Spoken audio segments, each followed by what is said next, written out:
Kryeministri Rama takon vajzat dhe gratë me rastin e 8 marsit, kërkon angazhim të fortë për fitoren në zgjedhjet dhe antarësimin e vendit në Bashkimin Evropian. 8 marsi sjell një atmosferë festive në kryeqytet, shumë gra dhe vajza morën lule dhe dhurata në ditën simbol të protestave për më shumë të drejta. Autoritetet bëhen gati për zbatimin e marrëveshjes së pensioneve me Italinë, përfitojnë ata që nuk kanë vitet e duhura as në Shqipëri dhe as në vendin fqinj. Shitblerja e pronave ra me 12.5% vitin e kaluar, shkak është bërë nisma e pararealizuar e rivlerësimit të pasurive të çka solli paqartësi në treg.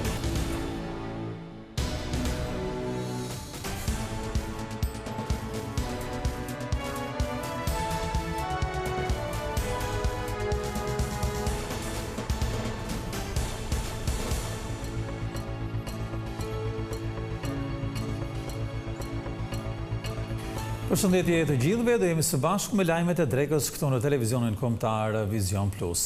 Në ditën e shënuar të 8 marsit, Kryeministri Edi Rama zhvilloi një takim me vajzat dhe gratë e Partisë Socialiste. Ai kërkoi prej tyre një angazhim të fortë në fushatën e 11 majit për të realizuar jo vetëm fitoren e të majtës, por edhe për të bërë realitet antarësimin e vendit në Bashkimin Evropian. 63 ditë para betejës së zgjedhjeve parlamentare, Kryeministri Edi Rama u bëri thirrje vajzave e grave të mbështesin me votë Partinë Socialiste, vetmja forcë politike sipas tij që do të bëjë realitet antarësimin e Shqipërisë në Bashkimin Evropian. Gjatë takimit me vajzat e gratë socialiste, Rama theksoi se në 11 maj Shqipëria ka vetëm një sfidë. Sepse në 11 maj kush voton duhet ketë parasysh që ka në dorë të bëjë dy gjëra: ose t'i jap mbështetje Shqipërisë për të vazhduar pa humbur asnjë ditë negociatat për antarësim me Bashkimin Evropian, ose votën ta përdorin për ta hedhur në knet. Ndërsa Partia Socialiste po përfundon hartimin e listës së kandidatëve për deputet, Edi Rama theksoi se vajzat e gratë do të kenë prioritet në pjesën e sigurt të listës. Ne, burrat, ata që kanë marrë nga Partia Socialiste mandate, do t'i hedhim në fush që të meritojnë mandate. Ndërsa gratë do t'i ndajmë në dy pjesë. Gratë që do t'jenë nikoqiret e gjithë këtij procesi të 4 viteve të ardhshme dhe që do t'a marrin përfaqësimin e Partisë Socialiste me mbështetjen e të gjithëve ne në pjesën e mbyllur të listave, dhe pastaj vajzat që do t'jenë pjesë edhe e listave të hapura. Rama shfrytëzoi thirrjen e rivalit politik Sali Berisha për bojkotin e mësimit, për të bërë apel grave se 11 maj duhet t'i japë përgjigje edhe kësaj qasje politike të opozitës. Lajthitja e madhe e thirrjes për të mos shkuar në mësim fëmijët dhe prindrit për t'i mbajtur fëmijët në shtëpi që mos shkojnë në mësim sepse do mbyllet TikToku, tregon në fakt se sa rrezikë tjera mund të presim nga një mendje e ikur për terital. Kryeministri Edi Rama u bëri apel grave të punojnë në këto 2 muaj që Partia Socialiste të shënojë fitoren e 10 në betejën e 11 majit. Dhe në përfundim të takimit me gratë dhe vajzat e Partisë Socialiste, Kryeministri Rama ka mbledhur në ambientet e Pallatit të Brigadave antarët e kabinetit qeverisës dhe drejtuesit politik të Partisë Socialiste. Kjo është dita e dytë e takimit të Ramës me figurat kryesore të qeverisjes dhe të partisë, dhe në fokus pritet të jetë analiza e punës për secilën ministri. Nga ana tjetër, duke qenë se jemi 2 muaj larg zgjedhjeve, pritet të diskutohen edhe sfidat e 11 majit, duke nisur nga vota e diasporës që aplikohet për herë të parë në këto zgjedhje e deri tek fushata në 12 qarqet e vendit. Mbetet për të parë nëse sot kryesocialisti Rama së bashku me drejtuesit politik do të përcaktojnë edhe një pjesë të ekipit të kandidatëve për deputet me të cilin ai do të kërkojë të fitojë mandatin e 4 në 11 maj.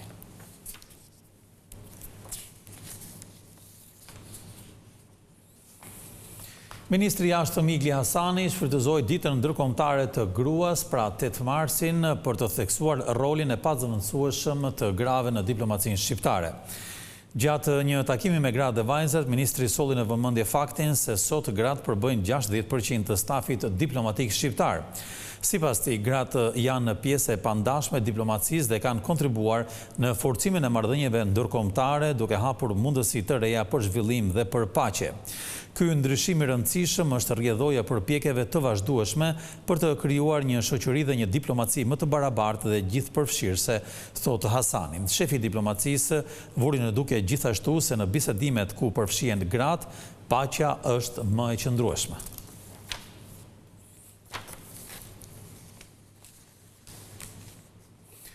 Opozita e quan në tubimin e 15 marsit një protest kundër censurës, duke folur për mbylljen e TikTokut, Sali Berisha e krahasoi Edi Ramën me Enver Hoxhën. Berisha nënvizoi gjithashtu se pas 11 majit, Rama sipas tij do përballet me disa procese gjyqësore.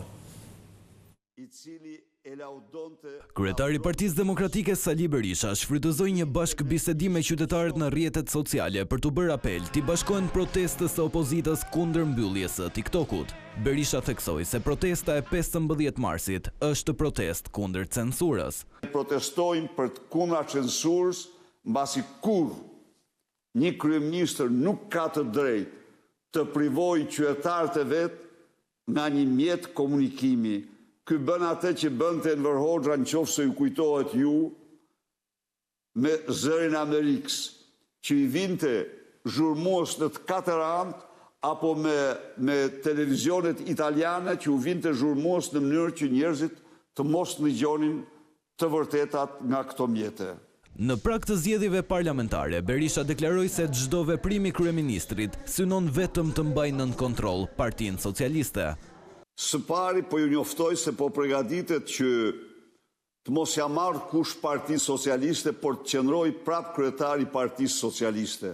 Edi Ramën e presin procese ligjore, seri procesesh ligjore në Shqipëri, por njeri është më e pror nga gjithë të tjerët, është afera me Gonigal. Kështu që mos u çudit që të kërkohet për ekstradim dhe unë ju jap ju fjalen se pa asnjë hezitim do të ekstradohet në Shtetet Bashkuara. Berisha deklaroi se PD e Bashkuar është gati të fitojë në 11 maj, duke ironizuar ish-kryetarin Lulzim Basha. Bashkimi i deputetëve dhe grupit parlamentar ishte vendimtar për forcën tonë politike që të shkojë drejt 11 maj si forcë drejt fitores. Me qenë se po më pyet me emër konkret, përveç Tauland Balls, të garantoj që ai njeri nuk ka njeri tjetër me vete. Nuk ka. As njeri. Naj, demokrat...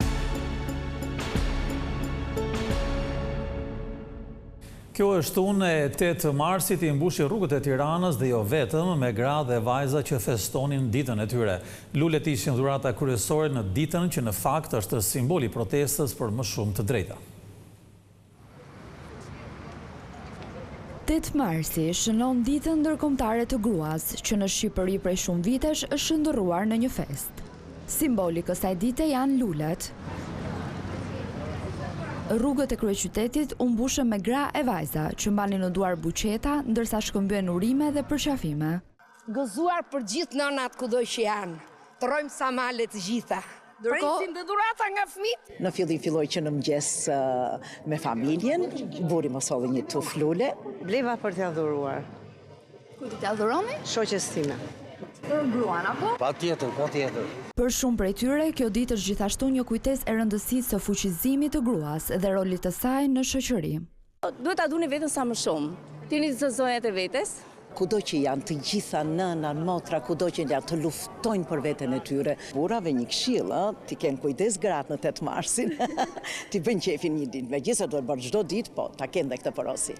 Për te i dhuratave që u bëhen nënave dhe grave, 8 marsi është një ditë që gratë e shfrytëzojnë për të kërkuar më shumë të drejta në shoqëri. Në vitin 1908, 15.000 gra marshuan në rrugët e New Yorkut duke kërkuar kushte më të mira pune, paga më të mira dhe të drejtën për të votuar. E që prej asaj kohe, 8 marsi është dita simbol e tyre që kujtohet në mbar botën.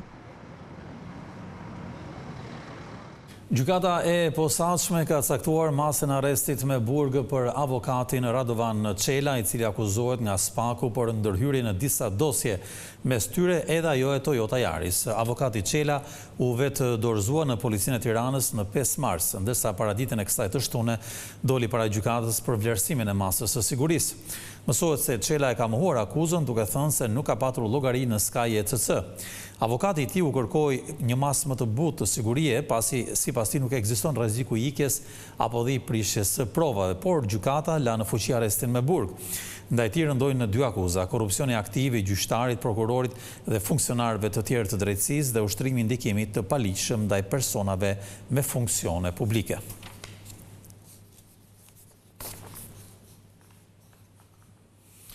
Votimi në parlamentin italian i marrëveshjes pensioneve i hap rrugë tashmë zbatimit të saj brenda pak muajve. Të parët që përfitojnë janë ata që ndodhen në prag të daljes në pension dhe që nuk kanë mbushur vitet e nevojshme as në Shqipëri as në vendin fqinj. Marrëveshja për njojën e pensioneve me Italinë ka lojë hallkën më të rëndësishme që është aspekti politik, me miratimin në të 2 parlamentet. Tashmë hapat që do të ndiqen janë procedurial për ta bërë atë të zbatueshëm para verës. Tashmë duhet vetëm në procedura le të themi burokratike, që është kalimi nga Senati në firmosja e ligjit nga presidenti i Republikës Italisë, pastaj janë shkrimet e notave diplomatike me disë ministeriet të jashtme respektive, dhe koha e nevojshme që është para që kërkohet për tyre nga momenti i njoftimit me letër me notë diplomatike, koha e hyrjes në fuqi të marrëveshjes është diku tek 1 muaj, mos gaboj. Ne besojmë që shumë shpejt, punë muajsh, do filloj zbatimi real i marrëveshjes. Nisur nga interesi i lartë mbi këtë marrëveshje, kreu i sigurimeve sqaron se kush janë 2 kategoritë e para që do të përfitojnë. Fasha e parë që do të ndikohet me njëherë nga marrëveshja ata të cilët janë gati duke dalë në pension, ose kanë dalë në pension. Kanë dalë në pension dhe nuk kanë pasur as 15 vjet në Shqipëri, as 20 vjet në Itali. Të dytë janë ata të cilët mund të kenë dalë në pension në Shqipëri, mund të kenë afër 67 vjet, por nuk kanë dalë akoma në Itali sepse nuk kanë pasur 20 vjet e nevojshme, ose nuk kanë pasur 40 vjet sa çka në Itali. Qëllimi i kësaj marrëveshje është që çdo para e paguar për efekt sigurimi në të 2 vendet të mos humbas. Do ta kuptojnë njerëzit që nëse ke 10 vjet në Shqipëri dhe 10 vjet në Itali, bashkohen këto dhe bëjnë 20 vjet. Dhe me 20 vjet ti plotson kushtin dhe në Itali 20 vjet dhe në Shqipëri 15 vjet. Por kjo nuk do të thotë që këto të 20 vjet do llogariten edhe për pension në Itali, edhe për pension në Shqipëri. Jo. Se cili berë varet për kam të veta kemi shpejt vjetën edhe popullore. Që do të thotë se cili shtet do të paguaj pension bazuar vetëm në ato vite kontributive që e Shqipëri. Nga marrëveshja parashikohet të përfitojnë mbi 500.000 emigrantë shqiptarë që jetojnë dhe punojnë në Itali dhe anasjelltas, si dhe për ata italianë që punojnë në Shqipëri. Rivlerësimi i munguar i pronave vitin që shkoi dha një goditje të fortë të tregut imobiliar. Shitjet ranë me 12.5% dhe shkak është bërë ngurrimi i klientëve dhe agjensive për të finalizuar transaksionet bankare. Viti 2024 u shoqërua me një paqartësi në tregun e shitblerjes së pronave për shkak të nismës së mbetur pezull të mazhorancës për të ofruar një tjetër fushatë rivlerësimi. Kjo paqartësi solli dhe një rënje të kontratave të shitjes në masën 12.5%. Të dhënat zyrtare flasin se në Agjencinë Shtetërore të Kadastrës u regjistruan 31.000 shitje pronash, nga 35.000 të regjistruara në vitin 2023. E thënë ndryshe janë mbi 4.500 prona më pak të shitura në tregun e real estate-it. Për agjentët e këtij sektori, shifrat duhet jenë një mësim për qeverinë që të mos krijojë paqartësi në treg me nismat fiskale. Pjesa e rishitjes, pra kontratat e shitblerjes, pjesa e apartamenteve të cilat janë tashmë me një certifikat pronësie dhe hidhen në treg, ka pësuar një rënje prej 12.58%. Deri në fund të nëntorit 2024, tregu i rishitjes ka pasur një ngërsh për shkak të paqartësisë me procesin e rivlerësimit në masën 33%, i cili është zhbllokuar dhe ka arritur të rekuperohet pjesërisht në dhjetor të 2024. Shikojmë që pjesa e tregut e cila ka konsumuar prona në ndërtim e sipër, pra prona të reja ose pjesa e tregut e cila drejtohet nga ndërtuesit, ka një rritje mesatarisht prej 20%. Pra ka humbur kjo pjesë e tregut dhe ka kaluar në pjesën tjetër të tregut, pra të pronave të reja. Shifrat janë për kontratat me titull pronësie, ndërkohë nuk ka një statistikë konkrete lidhur me kontratat e porosisë. Sepse është në vullnetin e lirë të palëve të depozitojnë kontratën e porosisë pran ASHK-s. Pra midis shitësit edhe blerësit apo midis ndërtuesit edhe blerësit. Ndërkohë që janë të qarta statistikat të cilat ka të bëjnë me kontrata shqiptare për prona të cilat ka një titull pronësie tashmë. Sa i përket tatim fitimit të paguar, rezulton se janë rreth 55 milion euro të mbledhura. Një shifër kjo që dominon nga kompanitë e ndërtimit, të cilat zënë dhe peshën më të madhe të shitjes së objekteve. Fatkeqësisht pjesa e individëve nga tregu i shitjes përbën vetëm 3% dhe 97% vjen nga pjesa e tregtimit që kanë bërë kompanitë e ndërtimit. Pra zhvilluesit e pasurisë paluajtshme. Kështu që gjatë 2024-s është ribër përsëri portofoli. Për muaj me radhë, në vitin 2024, mazhoranca mbajti pezull nismën për të ofruar një fushatë rivlerësimi për pronat, me një tatim të reduktuar. Kjo solli një ngërç në treg. Tashmë është zyrtare, fushata e rivlerësimit do të nisë në 2026-ën, kohë kur hyn në fuqi çmimet e reja të referencës në të gjithë vendin. Një aksident ndodhi mes ditën e sotme në hyrje të qytetit të Vlorës. Në një rrugë pranë institucionit të ekzekutimit të veprave penale, një automjet është përmbysur ndërsa ka goditur edhe disa mjete aty pranë. Sipaso janë shënuar dëme materiale, ndërsa drejtuesi i automjetit të përmbysur ka marrë dëmtime të lehta. Nga aksidenti janë dëmtuar edhe 5 automjete të parkuara në vendin e ngjarjes.